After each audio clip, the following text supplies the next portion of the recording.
Good morning students. आज अपन पढ़ेंगे beer Lambert's law. इससे पूर्व क्लास में अपन ने पढ़ा था लैम्बर्ट का नियम। लैम्बर्ट ने बताया था कि जब किसी समांगी माध्यम में एक वर्णीय प्रकाश गुजारते हैं तो माध्यम की मोटाई के साथ तीव्रता में कमी होती है और तीव्रता में हुई ये कमी आपतित प्रकाश की तीव्रता के समानुपाती होती है। इसी नियम का उपयोग करते हुए बियर ने अपना एक नया नियम प्रतिपादित किया। क्योंकि उसने लैम्बर्ट के नियम का उपयोग किया था, इसलिए इसे बियर लैम्बर्ट्स लॉ कहते हैं। बियर ने जो लैम्बर्ट का नियम था, उसी नियम का उपयोग उसने समांगी विलीनों पर लागू किया, होमोजीनियस सॉल्यूशंस पे। तो होमोजीनियस सॉल्यूशंस पे इसने अपना नियम लागू किया और होमोजीनियस सॉल्यूशंस पे नियम लागू करने के कारण जो नियम था वो किस पे लागू होता है?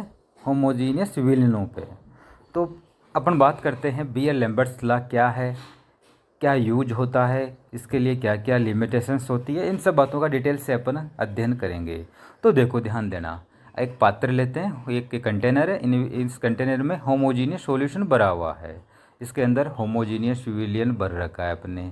अब समांगी विलियन, होमोजीनियस विलियन, इसमें इंसिडेंट रेडिएशन डालते हैं। तो जैसे ही वो इंसिडेंट रेडिएशन डालते हैं तो ये रेडिएशन विलियन से पास होगी, विलियन से गुजरेगी।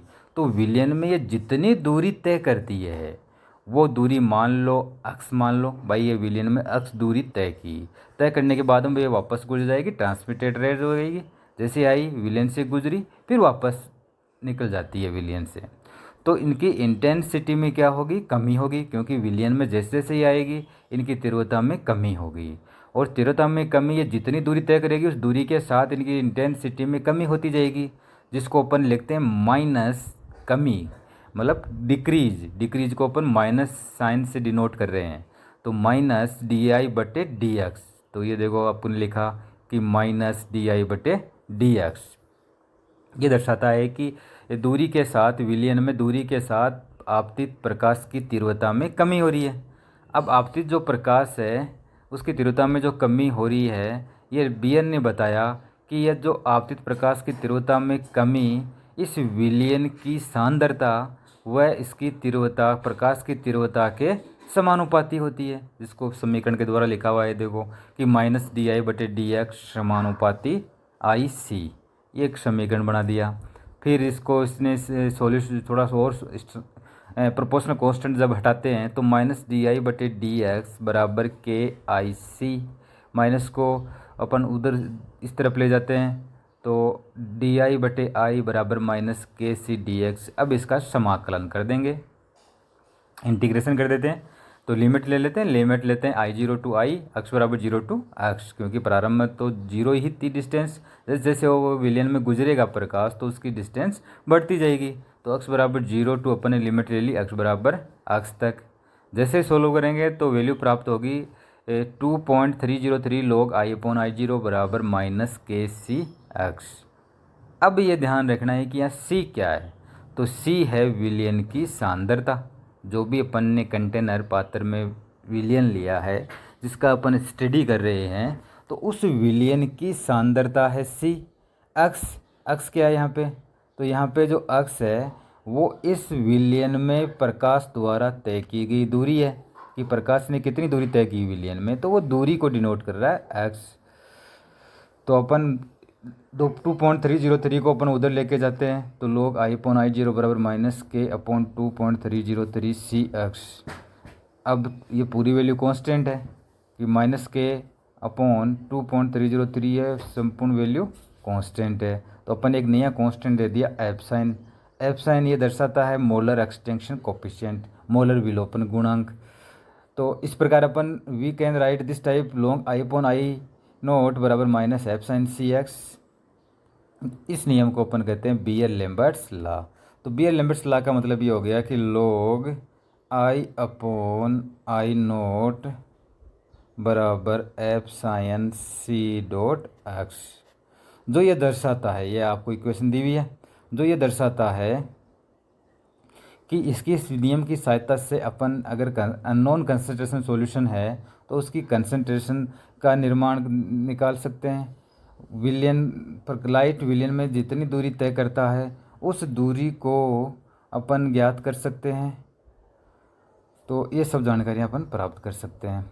अब इस नियम की लिमिटेशंस क्या है, क्या क्या इसकी सीमाएं हैं, अपन को प्रयोग एक्सपेरिमेंट के दौरान क्या क्या सावधानियां रखनी चाहिए, तो इसके बारे में देखिए आप। पहले फर्स्ट लिमिटेशन है सॉल्यूशन शुड बी डाइल्यूट। जो भी विलियन है जितना हो सके उतना क्या होना चाहिए, डाइल्यूट होना चाहिए, तनु होना चाहिए। तनु मीन्स इसके अंदर इसकी जो विलियन की कंसंट्रेशन है वो कम होनी चाहिए, तो विलियन जितना हो सके तनु होना चाहिए। Temperature should be constant. जो भी विलियन का जो टेम्परेचर है वो क्या होना चाहिए, कांस्टेंट टेम्परेचर होना चाहिए, टेम्परेचर कांस्टेंट होना चाहिए। Third one is light should be monochromatic. Monochromatic light इस मीन्स जो भी आपतित प्रकाश है उसकी तरंगदैर्ध्य समान होनी चाहिए। इक्वल वेवलेंथ लाइट होना चाहिए, जिसकी जो भी प्रकाश है संपूर्ण प्रकाश आपतित प्रकाश की तरंगदैर्ध्य समान होनी चाहिए। नेक्स्ट है association and dissociation not occur in the solution. जो भी विलयन ले रहे हैं उस विलयन में, क्योंकि विलयन बनता है विलय और विलायक से, तो विलयन में विलय और विलायक है उनका संगुणन और वियोजन नहीं होना चाहिए। संगुणन में विलय के अणु एक जगह इकट्ठे हो गए, ग्रुप बना लिया उन्होंने, तो इस प्रकार का एसोसिएशन नहीं होना चाहिए और डिसोसिएशन भी नहीं होना चाहिए। तो इस प्रकार अपन इस नियम को प्रतिपादित किया बीयर ने लैम्बर्ट नियम का उपयोग करते हुए, इसलिए इसको कहते हैं बीयर लैम्बर्ट्स लॉ, जो बहुत उपयोगी नियम है। यूवी स्पेक्ट्रोस्कोपी में इसका उपयोग होता है और इससे अपन ग्राफ भी बना सकते हैं कि अब्जॉर्बेंस और लैम्बडा मैक्स के मध्य ग्राफ बना करके विभिन्न प्रकार के यौगिकों का अध्ययन करते हैं कि किस प्रकार से वेवलेंथ है तो इसमें कितना कॉन्जुगेशन होगा, किस प्रकार से अपन अब इसका वेवलेंथ निकाल सकते हैं। तो इन सब बातों का उपयोग अपन बीयर लैम्बर्ट नियम की सहायता से करते हैं।